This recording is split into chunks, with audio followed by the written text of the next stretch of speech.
as of next April it's going to go up. What are the thoughts on this? How's that going to affect our readers? Well, I think that for those who are low paid and for whom this makes a genuine difference, this is a big thing.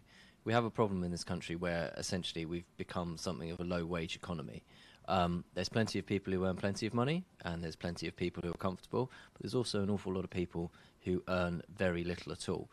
And the kind of increase that they're seeing makes a genuine difference to their lives. What we've already seen is when the national living wage came in earlier this year, we've seen companies say how they were going to deal with this. And this is a big cost to companies.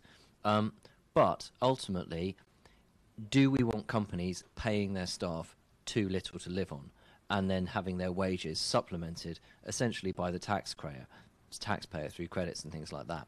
That's what we're coming up against. The problem is once you get yourself into that position, it's very difficult to get yourself out of it. And this is all about trying to lift us up out of it.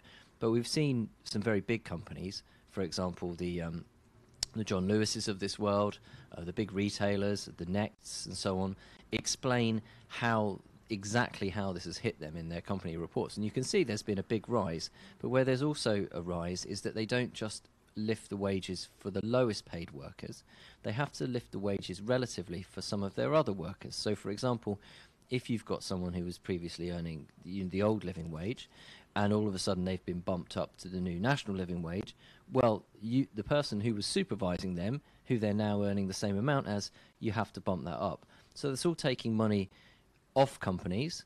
Ultimately, that's going to do two things. It's going to either eat into their profits or they're going to have to charge customers more. But sometimes you just have to take those things on the chin if you need to change how your society operates. So it's not just going to affect low-paid workers, it's literally going to go right to the top? Yeah, up to a certain level. So, I mean, it's highly unlikely. Once you get... There's not sort of 30p difference between the CEO and the manager then? No, there's quite a lot more than 30p between CEOs and people working on the shop floor. And that gap has got a lot bigger over the last 2 decades, no, up to a certain point. So... I mean, maybe if you went up to people earning around sort of the average wage, which is about £26,000, up to slightly above that, then once you get beyond that point, it's probably not going to lift all the other boats. But for people who are earning, below £20,000, it does tend to lift the boats.